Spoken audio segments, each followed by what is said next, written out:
So before we find out the truth of what's inside these Timberland boots, I thought I would offer you guys another proposal.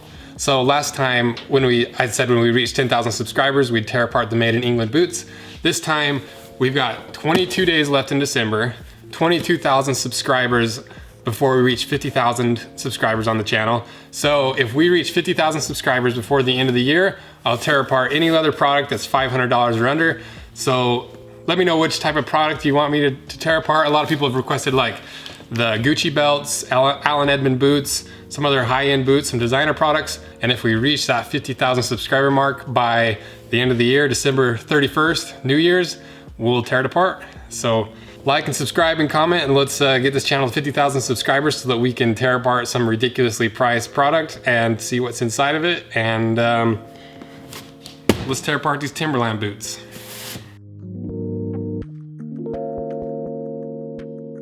These are the 6-inch basic Timberland boots. These aren't the premium ones. If this video does well, I'll do another video on the premium ones. They're $120 online. You can find them just about anywhere, and they're probably the most iconic boots in the world. I can't think of another boot that has been popular for longer. They're waterproof. They've got a suede or nubuck leather. They have 400 grams of insulation, and they're not necessarily my style, but they've never really gone out of style. They're kind of like Doc Martens in that way. And tons of people swear by them. Tons of people think these are some of the best boots in the world. So let's see if there's any truth behind that and cut a pair of these open. So let's get to it.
That was a lot harder than I thought it was gonna be. And I broke a couple blades getting it apart, so I think I'm gonna have to move to the bandsaw for a lot of these more expensive boots that have like harder shanks and a little tougher sole. So let's see what's inside this thing. Here we go. Excuse me, you're ruining the reveal. Scooch.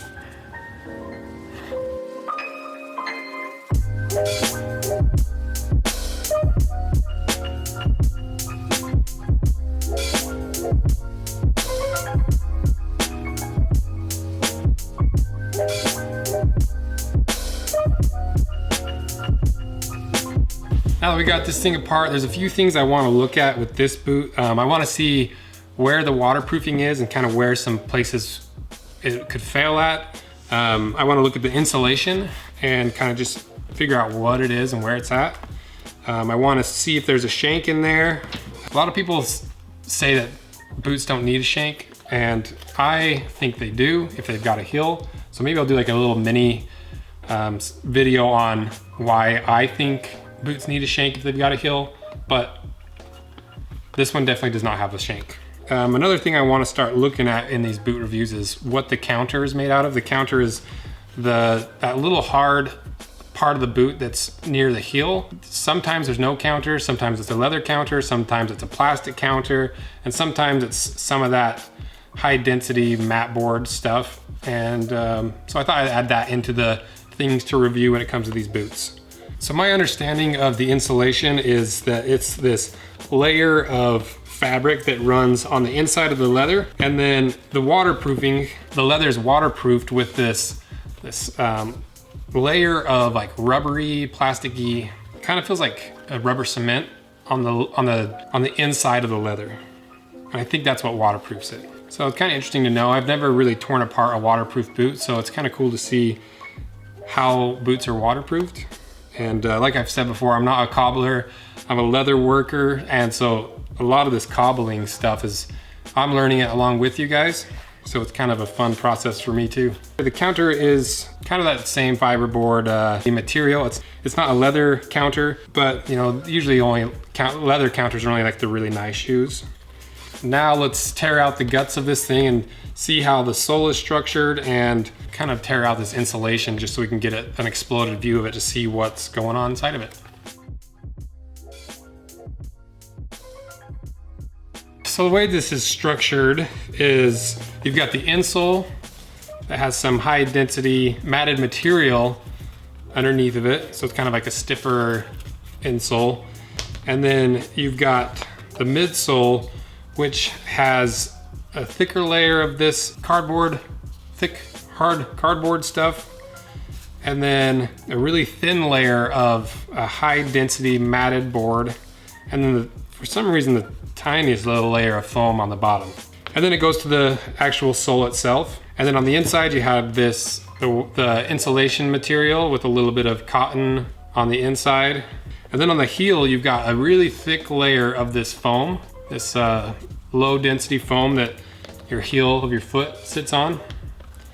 And so that's kind of how it's all structured. And it looks like the waterproofing is about 2 to 3 inches up in the boot itself, which is enough to walk around in snow and stuff. These aren't going to be boots that you're going to be trouncing around in rivers or anything. So, you know, for just some fairly waterproof boots, I think this works.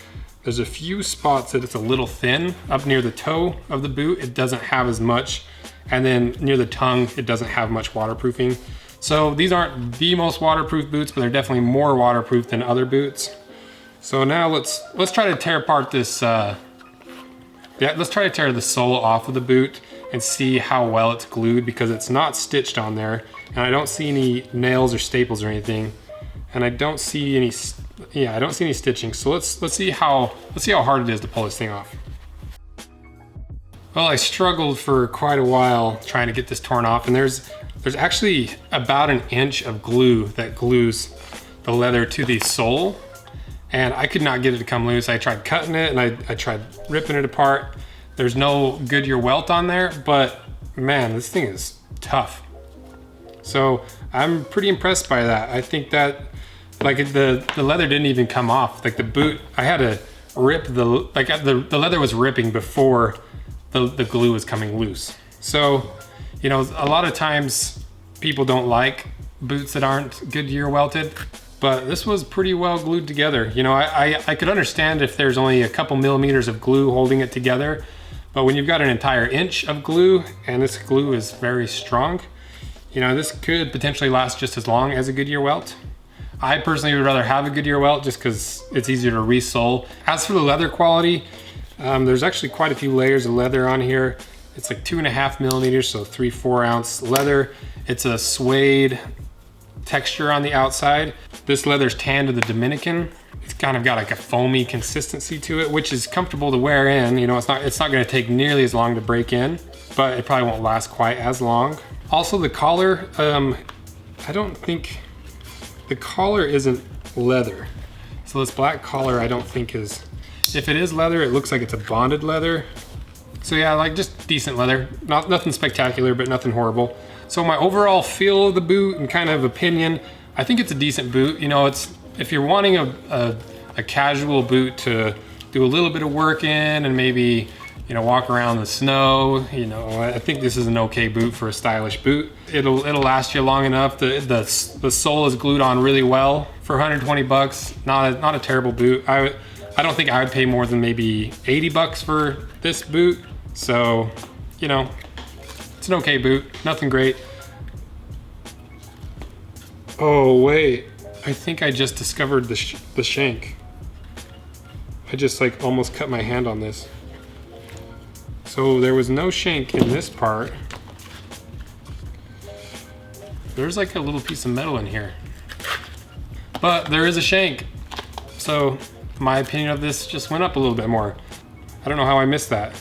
So, better than I thought.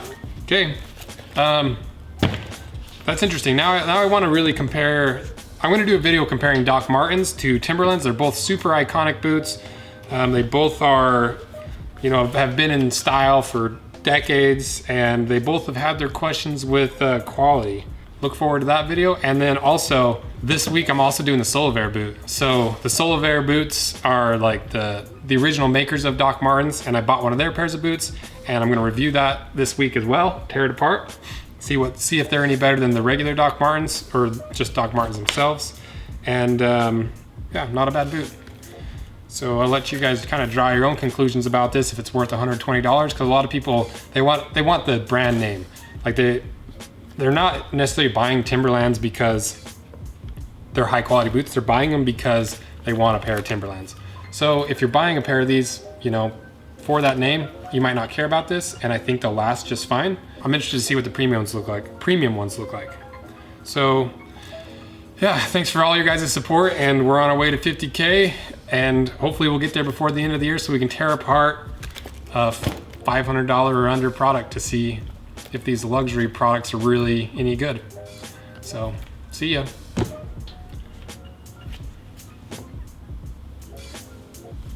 Okay, get off me. Ow.